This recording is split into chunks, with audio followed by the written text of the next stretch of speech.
Bismillahirrahmanirrahim. Alhamdulillahilladzi ja'alal Isra wal Mi'raj ayatan min ayatillah. Faman amana wa saddaqa faqad nala ridwanallah. Wa man kadzdzaba faqad arada nafsahu li sukhtillah. Asyhadu an la ilaha illallah wa asyhadu anna sayyidana Muhammadan abduhu wa rasuluh. Allahumma salli wa sallim wa barik ala sayyidina Muhammadin wa ala alihi wa sahbihi ajma'in. Allahumma aslih ummata Muhammadin sallallahu alaihi wasallam wa farrij an ummati Muhammadin sallallahu alaihi wasallam warham ummata Muhammadin sallallahu alaihi wasallam wa anshur wahfaz wa ayyid nahdatal watani fil alamin bihaqqi Muhammadin sallallahu alaihi wasallam. Alhamdulillah, kita bersyukur kepada Allah Subhanahu wa taala atas segala nikmat yang telah Allah berikan kepada kita. Dan kita berharap kepada Allah Subhanahu wa taala semoga dengan pertemuan kali ini, dengan perkumpulan kali ini, Allah datangkan ilmu kepada kita. Kita berharap semoga dengan perkumpulan ini, di tempat yang mulia ini, Allah datangkan ilmu, Allah datangkan rahmat kepada kita. Dan tidak lupa kita minta kepada Allah untuk diberikan kekuatan mengamalkan ilmu yang telah kita dapatkan itu. Kemudian salawat serta salam kepada junjungan kita Nabi besar Muhammad sallallahu alaihi wasallam. Semoga kita ini termasuk golongan umatnya yang mendapatkan syafaat beliau kelak di yaumil qiyamah. Amin ya rabbal alamin. Hadirin hadirat yang dimuliakan oleh Allah Subhanahu wa taala. Sekarang kita sudah berada di bulan Rajab, bulan yang sangat mulia. Yang kita harapkan di bulan Rajab ini, bahwa kita berharap diberikan keberkahan bulan Rajab. Sebagaimana doa yang diajarkan oleh Rasulullah sallallahu alaihi wasallam. Allahumma barik lana fi Rajab wa Sya'ban wa ballighna Ramadan. Ya Allah, berkahilah kami di bulan Rajab dan Sya'ban, dan sampaikanlah usia kami di bulan Ramadan. Nah itu.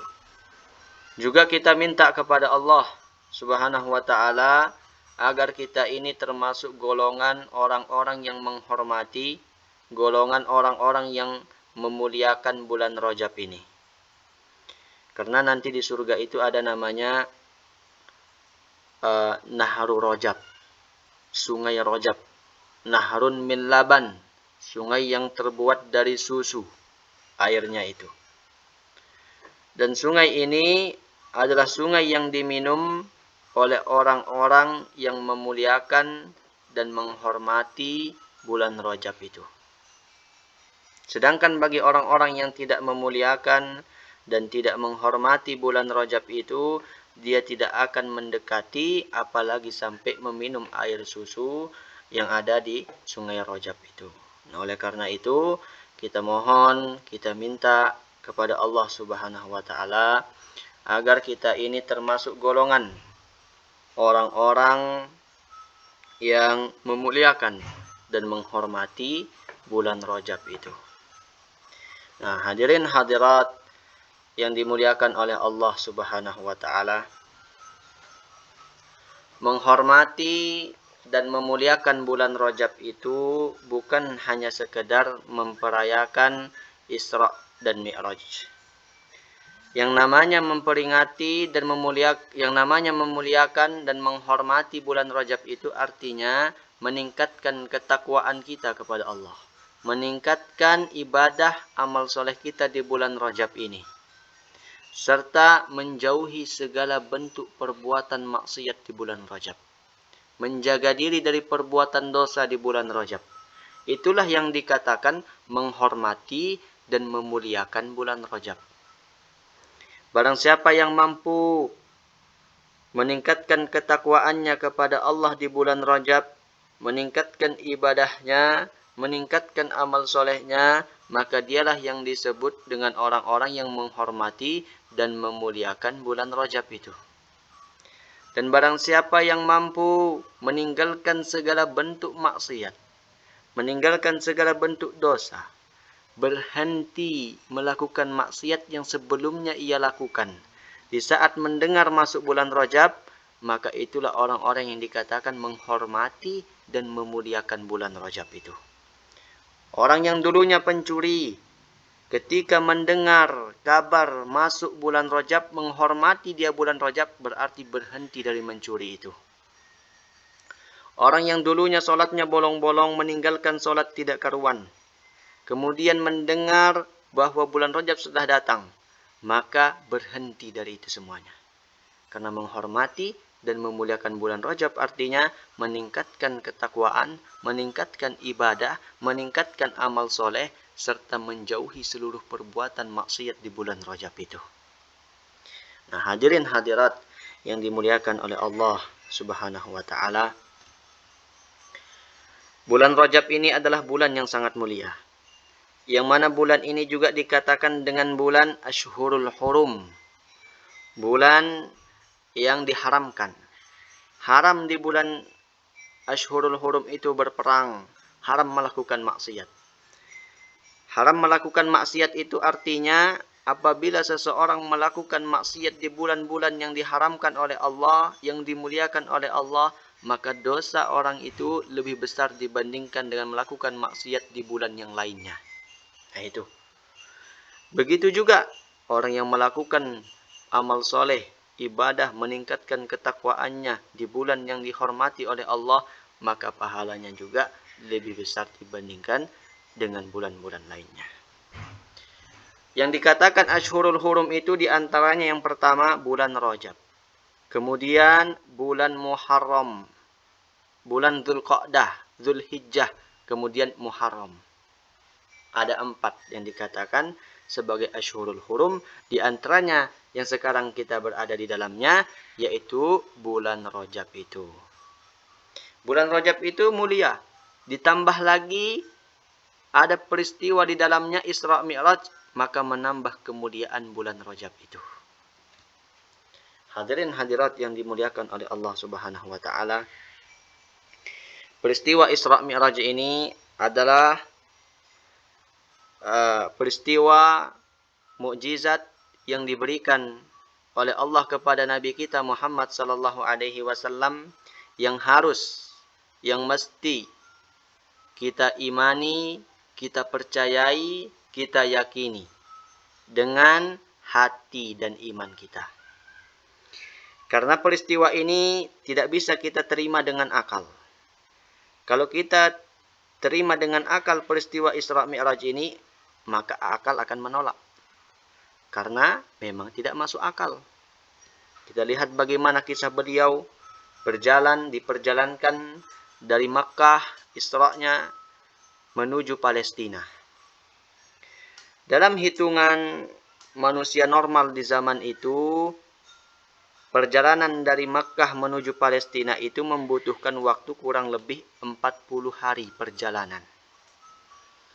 Sedangkan Nabi kita Muhammad sallallahu alaihi wasallam hanya membutuhkan waktu sekejap, beberapa menit saja sampai. Nah, ini artinya mukjizat. Tidak bisa diterima dengan akal. Kalau kita terima dengan akal, tentu tidak akan masuk akal, tidak akan kita beriman. Apalagi Mi'raj. Mi'raj, beliau naik menembus beberapa langit, naik menghadap ke hadirat Allah, disediakan tempat yang disebut dengan Sidratul Muntaha. Kemudian beliau kembali dalam waktu kurang dari 12 jam.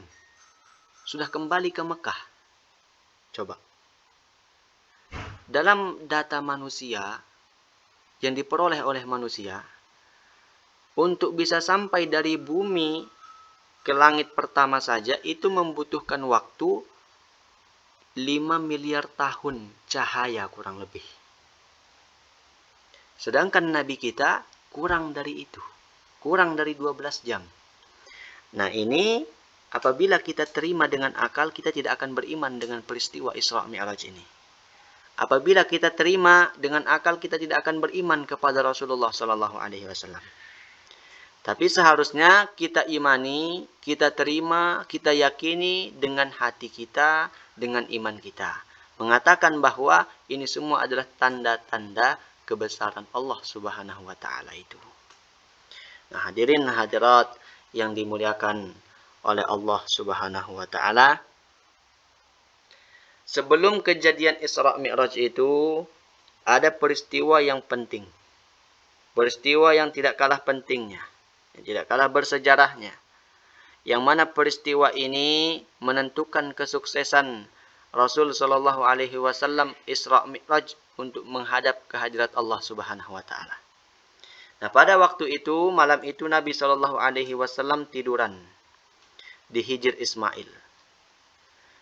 Bersama di sebelah kanan beliau ada paman beliau yaitu Hamzah.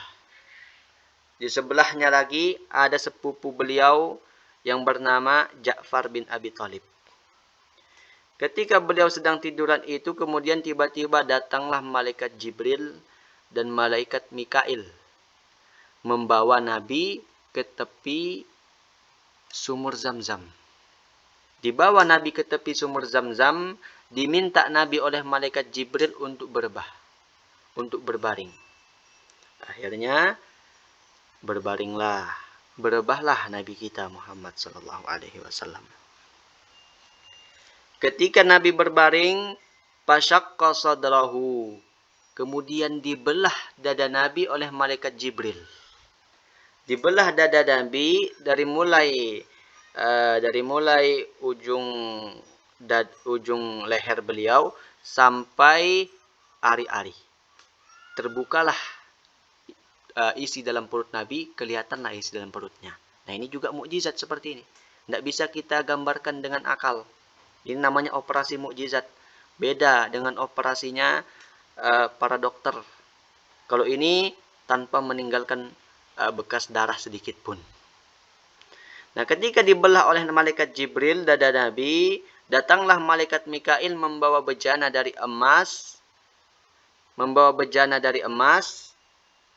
Yang berisikan dengan air Zamzam.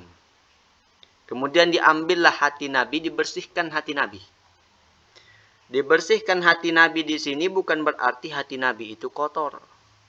Bukan berarti hati Nabi itu tidak bersih.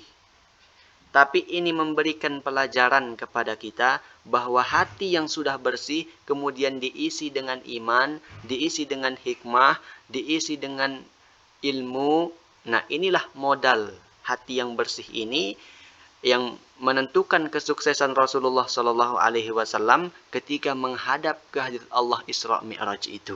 Nah, itu dengan modal hati yang bersih ini. Hadirin hadirat yang dimuliakan oleh Allah Subhanahu wa Ta'ala. Imam Al-Ghazali mengatakan, as-salatu mi'rajul mu'minin. Salat itu adalah mi'rajnya orang-orang yang beriman. Artinya, sebenarnya ketika seseorang itu melakukan salat, dia sebenarnya sedang mi'raj, menghadap naik ke hadirat Allah Subhanahu wa Ta'ala. Akan tetapi, apakah salat yang kita lakukan itu bisa mi'raj, bisa naik ke hadirat Allah Subhanahu wa Ta'ala? Nah, itu tergantung sebelum salat itu. Apakah sebelum salat itu kita sudah memiliki ilmu yang cukup? Apakah sebelum salat itu kita memiliki hati yang bersih? Apakah sebelum salat itu kita memiliki diisi dengan hikmah, diisi dengan iman yang cukup? Sehingga nanti inilah yang akan modal untuk menembus beberapa lapisan langit itu, sehingga sholat amal ibadah kita ini bisa mi'raj, naik ke hadapan Allah Subhanahu wa Ta'ala. Akan tetapi apabila hati kita ini kotor, tidak memiliki iman yang cukup, tidak memiliki hikmah, keyakinan, ilmu yang cukup, otomatis amal ibadah kita ini, sholat kita ini tidak bisa menembus mi'raj, naik ke hadapan Allah Subhanahu wa Ta'ala. Nah itu hadirin hadirat yang dimuliakan oleh Allah Subhanahu wa Ta'ala, karena setiap langit itu ada namanya malaikat penjaganya. Di langit pertama ada malaikat yang menjaga langit pertama. Di langit kedua ada malaikat yang menjaga langit kedua itu. Begitu seterusnya sampai langit ketujuh. Nah, tugas malaikat penjaga langit ini adalah menyeleksi, mengoreksi amal-amal manusia, apakah amal ini layak naik ke hadirat Allah Subhanahu wa Ta'ala atau tidak. Nah, Imam Al-Ghazali menjelaskan, menceritakan kepada kita di dalam kitabnya Bidayatul Hidayah, atau di dalam kitabnya yang lain juga disebutkan seperti Ihya Ulumuddin, bahwa beliau menceritakan Fulan bin Fulan, bahwa ada Fulan bin Fulan dengan pahala sholatnya banyak, pahala amalannya luar biasa, zikirnya, bacaan Qur'annya, puasanya luar biasa banyak. Nah, kemudian amalan ini dibawa oleh malaikat pembawa amal.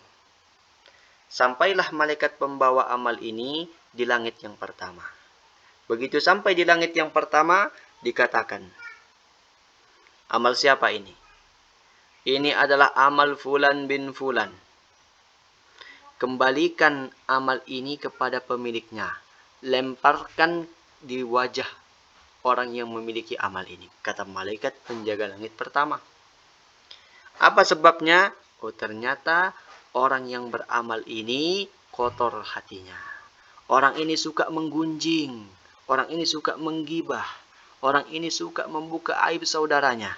Akhirnya orang yang seperti ini, nah amalannya itu terhenti di langit pertama, tidak bisa menembus beberapa langit, apalagi naik ke hadapan Allah Subhanahu wa Ta'ala itu. Nah, peristiwa Isra Mi'raj ini memberikan kita pelajaran, apabila amal kita ini ingin naik menghadap ke hadirat Allah Subhanahu wa Ta'ala, maka sebelumnya bersihkan hati, isi dengan iman, isi dengan hikmah, isi dengan ilmu itu. Nah, ini yang pertama. Hadirin hadirat yang dimuliakan oleh Allah Subhanahu wa Ta'ala, ada lagi Fulan bin Fulan dengan pahala luar biasa, amalan yang luar biasa, zikir, sholat, ibadahnya, kemudian bacaan Qur'annya, puasa sunnahnya, lengkap. Dibawalah amal Fulan bin Fulan ini oleh malaikat pembawa amal. Sampai di langit pertama ditanyakan, amal siapa ini? Fulan bin Fulan. Lulus amalnya di langit pertama. Kenapa lulus? Karena orang ini tidak suka menggunjing. Orang ini tidak suka membuka aib saudaranya. Akhirnya di langit pertama lulus. Selamat. Begitu sampai di langit kedua, malaikat pembawa amal ini dicegat. Amal siapakah ini? Fulan bin Fulan. Kembalikan amal ini kepada pemiliknya, saya tidak menerima. Apa sebabnya? Karena orang ini beramal tujuannya dunia. Karena orang ini beramal tujuannya materi, tujuannya manusia. Dia bukan beramal tujuannya akhirat. Dia sholat, dia zikir, dia baca Quran, tujuannya mencari materi dunia. Iradatul hayatid dunia. Nah, orang yang seperti ini, amalannya terhenti di langit kedua. Tidak bisa menghadap ke hadirat Allah Subhanahu wa Ta'ala. Ada lagi Fulan bin Fulan dengan amalan yang lengkap, luar biasa, dipuji amalannya oleh malaikat pembawa amal, harum bercahaya.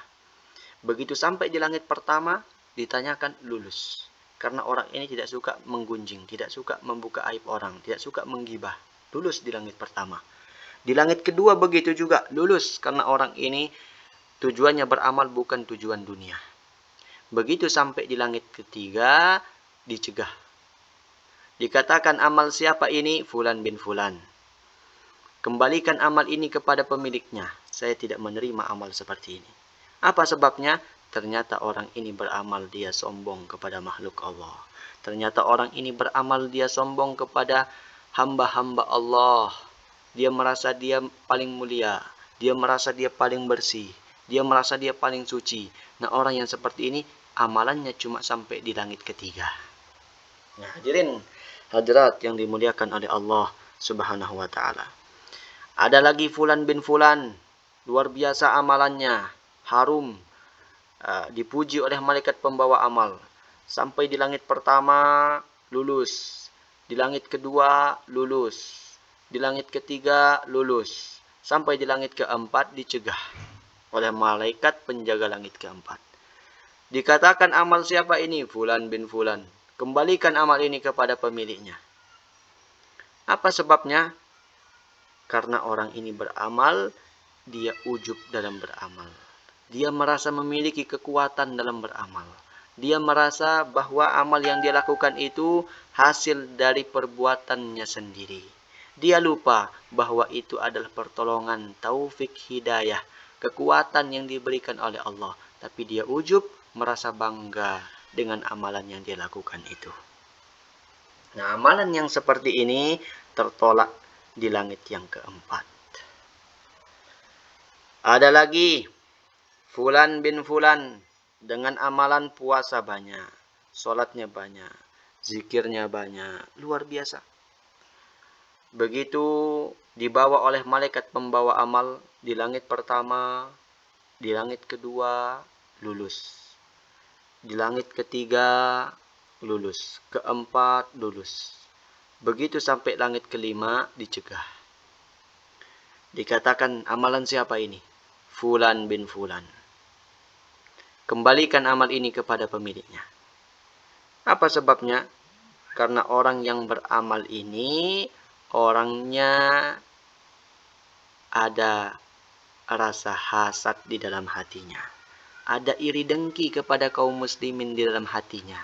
Dan yang seperti ini, amalannya terhenti di langit kelima.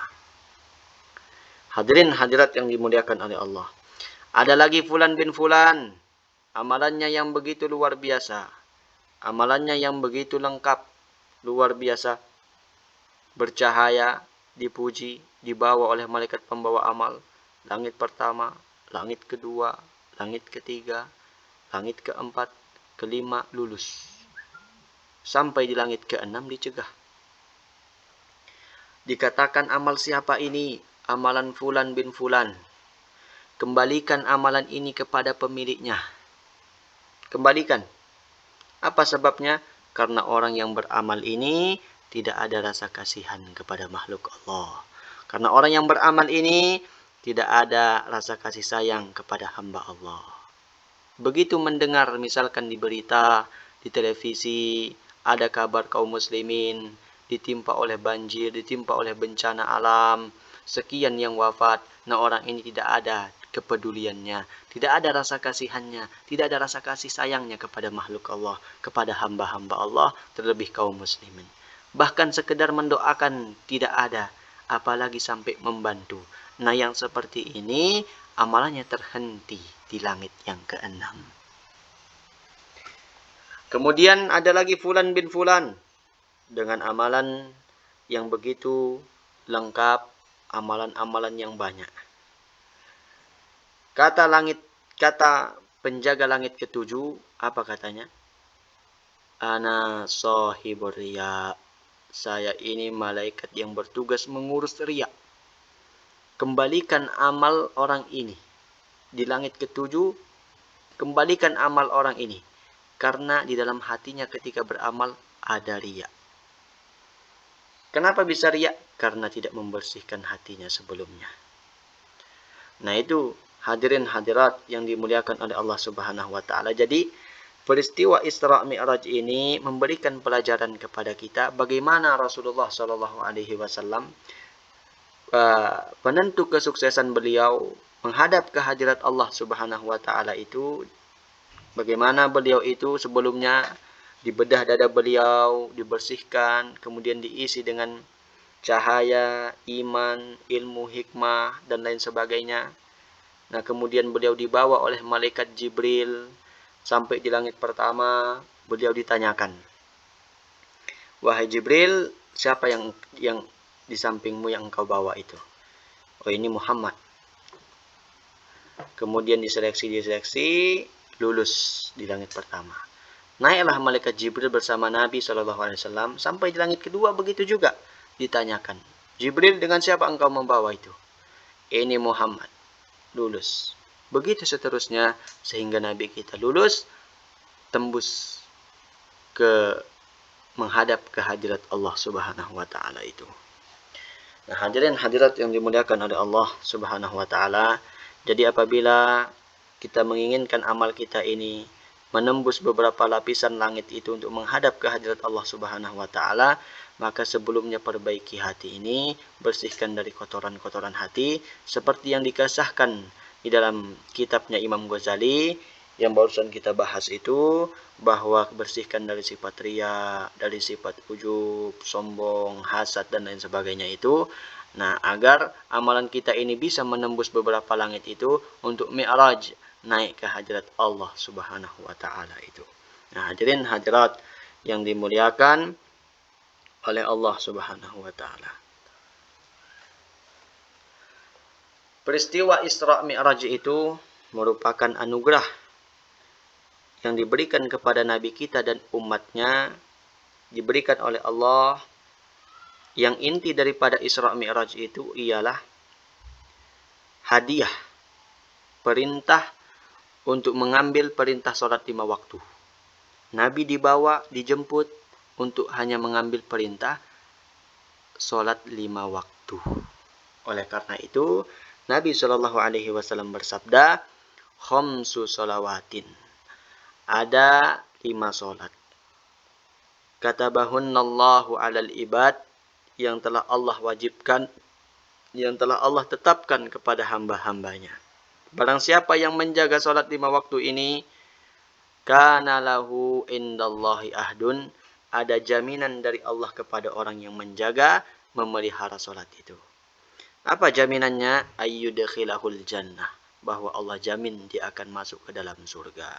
Nah, jadi orang yang memelihara, orang yang memperhatikan, menjaga sholat 5 waktunya, maka dia dapat jaminan akan dimasukkan ke dalam surga oleh Allah Subhanahu wa taala itu. Akan tetapi orang-orang yang tidak memelihara sholatnya, orang-orang yang tidak memperhatikan sholatnya, nah itu tidak ada jaminan untuk masuk ke dalam surga. Peristiwa Isra Mi'raj ini memberikan pelajaran kepada kita agar kita ini tetap terus menjaga kewajiban sholat kita yang 5 waktu itu. Hadirin hadirat yang dimuliakan oleh Allah Subhanahu wa taala, ada beberapa macam model orang yang sholat itu. Ada 5 macam model orang yang sholat. Yang pertama, al-mufrid fi syurutiha wa arkaniha, yaitu orang-orang yang tidak beres syarat-syaratnya, tidak beres rukun-rukunnya. Tidak benar syarat-syaratnya, tidak benar rukun-rukunnya. Artinya orangnya sholat aja memang. Tapi wudunya belum benar, syaratnya belum benar, rukunnya belum benar. Nah, itu akibat tidak belajar. Ketika melihat orang di sana wudunya seperti itu, ikutan wuduk seperti itu. Nanti di sana melihat orang lain wudunya, lain sholatnya, ikutan yang seperti itu. Disuruh wuduk, basuh tangan sampai siku, dia kurang dari itu. Disuruh wuduk, basuh kaki, dia kurang dari itu. Nah, ini orang yang seperti ini nasibnya nanti mu'aqabun fil akhirah. disiksa di akhirat. Sebagaimana yang difirmankan dalam Al-Quran, fawailul lil musallin, celaka bagi orang yang sholat. Orang yang sholat masih celaka, apalagi yang nggak sholat. Ya Allah.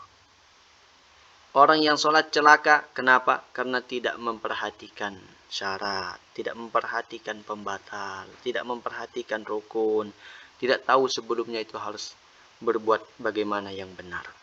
Maka dari itu, setiap muslim wajib belajar tentang sholat ini. Tidak cukup belajar di SD, di SMP, di SMA, yang mereka itu belajar pendidikan agama Islam. Dengan bukunya seperti itu ya. Pendidikan agama Islam itu belum cukup. Kalau bisa, datangkan guru, datangkan ustadz di rumah, kumpul orang-orang rumah, atau mungkin di pesantren, di suatu desa itu datangkan ustadz yang membahas bab sholat khusus, bab sholat selesaikan. Nah itu mungkin 10 kali pertemuan selesai. Nah kalau sudah begitu enak. Guru mengajarkan kita, oh ini cara sujud yang benar, ini cara ruku yang benar, oh ini ternyata perbuatan yang membatalkan sholat. Nah itu. Kalau sudah begitu kita terlepas tanggungan kita nanti di akhirat. Guru yang mengajarkan, nanti guru yang menanggung. Nah itu. Begitu juga nanti kalau di pesantren itu, di pondok pesantren biasanya guru itu tidak cukup dengan materi. Tidak cukup dengan teori, dengan ceramah. Tapi begitu ceramah diantar murid-muridnya ini, misalkan tentang wudhu diantarkan ke tempat air, keran, dilihat satu-satu bagaimana wudhunya. Nah, seharusnya begitu juga ketika kita belajar tentang sholat ini. Supaya kita ini bukan termasuk orang-orang yang mufrid fi syurutiha wa arkaniha. Nah, itu golongan yang pertama orang yang sholat itu. Hadirin hadirat yang dimuliakan oleh Allah Subhanahu wa taala. Kemudian golongan yang kedua orang yang sholat itu adalah muhafizun 'alaiha. Orang yang menjaga sholatnya. Artinya rukunnya sempurna, syaratnya sempurna, wudhunya sempurna, sebelum sholatnya sempurna, gerakannya sudah sempurna. Walakin la yakhsha aktsaruhu, akan tetapi dia tidak khusyuk kebanyakan dalam sholatnya itu. Tapi ini sudah masih mending dibandingkan yang pertama. Sudah sempurna rukun syaratnya, sudah sempurna gerakannya bagus. Tapi kebanyakan dia sholatnya itu tidak khusyuk. Nah, nasib yang seperti ini bagaimana? Nasib yang seperti ini muhasabun, dihitung, ma'jurun, diberikan pahala, ala qadri khusyu'ihi, seukuran kehusyuannya. Artinya mana tempatnya dia khusyuk dalam sholat, itu yang diberi pahala lebih. Nah itu, golongan orang yang kedua. Golongan orang yang ketiga, orang yang sholat itu muhafizun 'alaiha, orang yang menjaga sholatnya.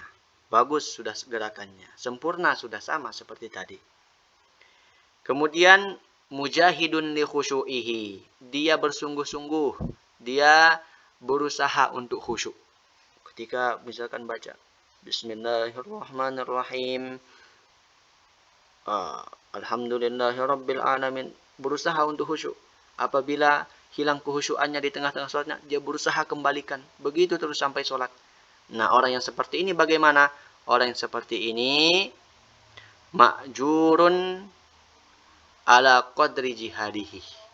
Diberikan pahala sesuai dengan kesungguhannya, usahanya dalam khusyuk itu. Artinya lebih tinggi dibandingkan yang kedua tadi. Nah, ini model yang ketiga. Yang keempat, model orang yang sholat itu muhafizun 'alaiha, mukhashi'un fiha. Orangnya menjaga, sempurna, rapi, tenang dalam sholat. Pakaiannya bagus dalam sholat. Menggunakan adab yang sempurna. Kemudian khusyuk di dalam sholatnya. Nah, orang yang seperti ini, ma'jurun ajran kamilan, diberikan pahala yang sempurna. Nah, ini orang yang sholat yang ketiga itu. Yang keempat itu.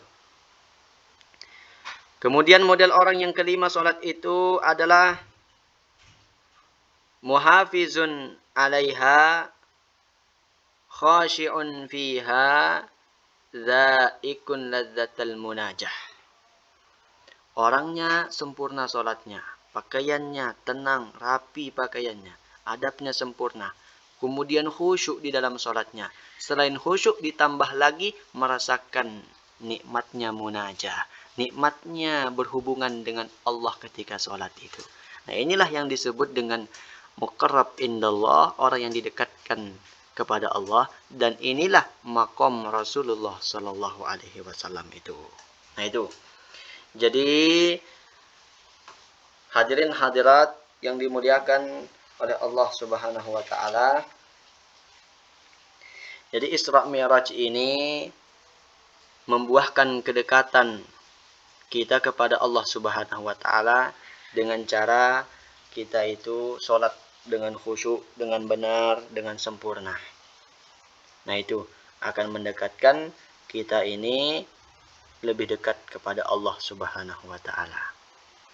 Jadi hormati bulan Rajab pada tahun ini, tingkatkan ketakwaan kita, jauhi yang dilarang oleh Allah, tinggalkan kemudian maksiat, kemudian bersihkan hati kita agar bisa amal kita ini menembus lapisan langit itu, mi'raj, naik ke hadirat Allah Subhanahu wa taala. Nah, demikian, mudah-mudahan kita diberikan taufik hidayah, inayah oleh Allah Subhanahu wa taala untuk mengamalkan apa yang kita ketahui. Kurang dan lebihnya mohon maaf. Akhirul kalam, wallahul muwaffiq wal hadi ila sabilir rasyad. Assalamualaikum warahmatullahi wabarakatuh.